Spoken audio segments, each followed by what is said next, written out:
Oh, qu'est-ce qui va me dire ça? Quand on a un sol bien ployé.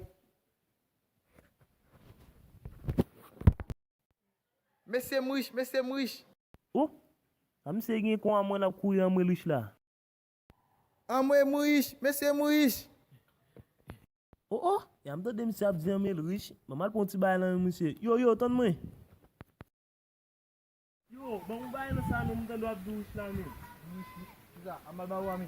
Oh, si mse bon bay nan sa.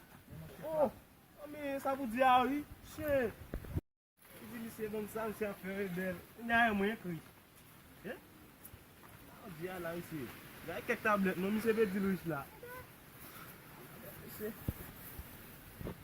Oh, a rose.